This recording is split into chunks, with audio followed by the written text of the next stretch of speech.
making hay. Hello everybody, welcome to Bales Hay Farm and Ranch. Today we have a special. We have a truck giveaway.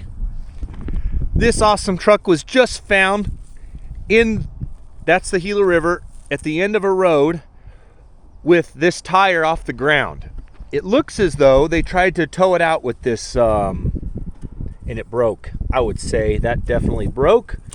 He may have been towing something. Drew said the key is on and it is out of fuel. It must have been a race truck because it's got number 14 up on the panel and on the tailgate. It is a pristine vehicle. Low miles, I bet. It does have a toolbox. There might be some grease left in there. I doubt it. I bet there was a compressor mounted right there. Oh yeah, look at the fuel, the electrical lines. This big commercial impact. Oh, there's a good impact on the floor. Like big sockets. Oh. Somebody was using Wow. I really wish they could have would have. Man, that would have been epic. Wow. Darn it. I wish they could have completed the mission. That door's gonna need it's bent a little here where it got caught on the cement, you see, but that's an easy fix. That's locked, you said?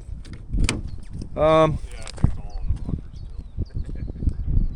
Well, the keys, it still has its keys, which is good. Anytime you lose, oh look, there's a piece of wood on the fuel. Did you see on the pedal? Someone tried to launch this. Look, there's a piece of board crammed in on the fuel pedal. Yes. All the tools are out of the toolbox. This is definitely a stolen vehicle. Well, that's a good socket. Heck yeah. If I borrow it, does it make it stolen? What size is this? 33 millimeter. Oh, this air wand is perfectly good. You could blow some air out. But look, there was something there. I bet a compressor. Is there anything that says is that old Brownie? Yeah. There's old Brownie up there. Heck yeah.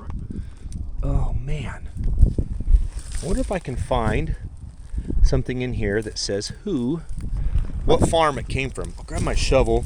Maybe I can get that door open.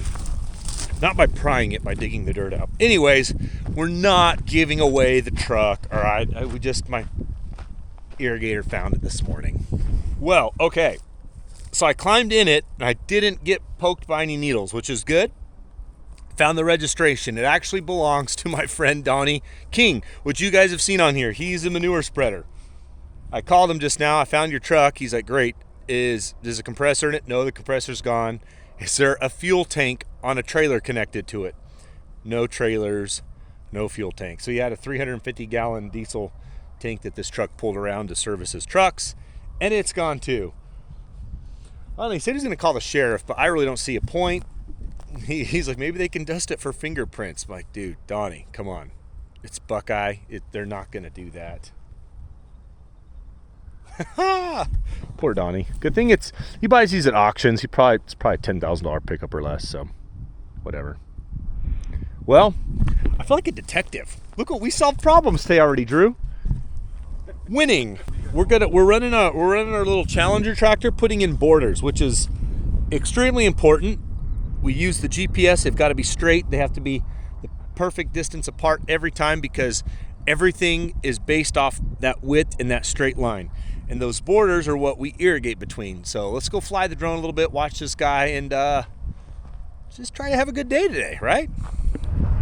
Well, I flew the drone around him and then he parked, so we won't run next to him. But I'll just do a quick explanation.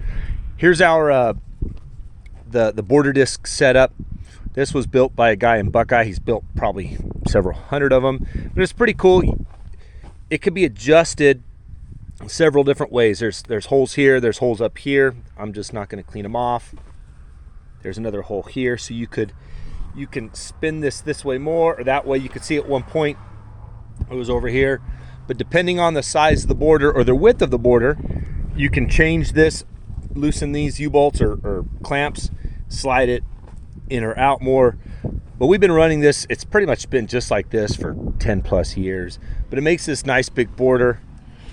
He'll still go down this one more time. And then when they laser and run the land plane, it pushes this dirt. It fills in this foot ditch right here. So this will all be gone. But it's important to have wide borders and tall borders because our ground is so flat here. So when we irrigate, flood irrigate, it fills up like a pond out here. And so if our borders are low, the water will just go right over it. So we've got to have big, wide, tall borders. On a field that's steep, you don't need that because the water never really gets that deep. It's flowing downhill all the time. So we've got some fields that we still build big ones on the other fields just because we don't want to change this. But in a field like this, it's important. This field is next to flat. I mean, it probably is flat for all whatever he's got his settings on the laser. It'll be interesting to see. I'll try to remember to come look, but this field is very flat. And it's hooked up on our Challenger 585D, which this was kind of a necessity purchase. We had an Agco Massey, and it was old. We'd had it for, I don't know, 10 plus years. And we snapped the rear axle, and their solution was, well, it's really expensive to fix it, or we could just weld it. We just welded it up, and then Manuel, his brother farms down in Mexico. He bought the tractor from us for like $5,000. They roaded it all the way to Mexico, and it still runs to this day. So at the time, this is all they had available, which this tractor was a lease tractor. And we just, well, so we got it discounted. It had some hours on it. And back then we were not in everything was used. I think the swather was the only thing that was new. So we've had this now quite a while. 10 years. There's a delivery guy. But yeah, we've had this over 10 years, I think. Oh, now back to the shop.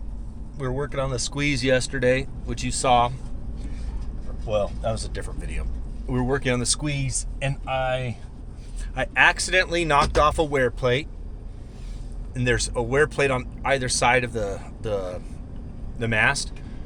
Well, I knocked one off, and we realized there just wasn't another one there. But we put it all back together. I was thinking I could put it on after we'd put it together. The way you put the wear plate on, you have to take everything off. So I was pretty frustrated, and I didn't end up taking everything off. But I realized there was only one of the two wear plates. So I ordered the other one, had it rush shipped. So it should come in today. Oh, it was so frustrating. We were just about to put that thing back on, but nope. So hopefully that comes in the mail today. So we put everything back together, which if you're watching the other video, you saw all that. I forgot to put this in. And it goes right here. The only way to get it in is to roll this all the way forward or all the way up. That would be up, but it can't because I already put the cylinders in, and that's where the cylinders go. So this will come in the mail, which I gotta have this. If I don't have that, it wears that out, it wears that out. Gotta have it. This side didn't have one, that side had one, so it's better that that fell out and we noticed it rather than putting it all back together and never seeing that. So that's the frustration with the, oh, I left this here yesterday, good. Yeah, that's the frustration with the squeeze. Now Drew's gonna give me a ride to the grader. I gotta run over and do some grader work.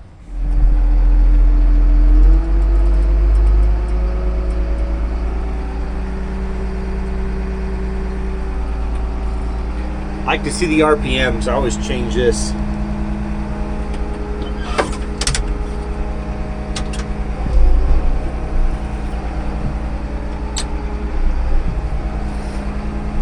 And it's nice having a good grader, especially these cup holders. 2 of them.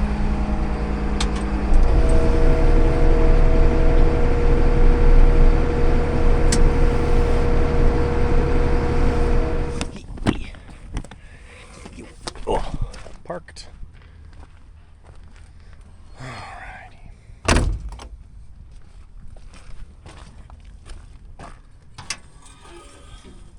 off.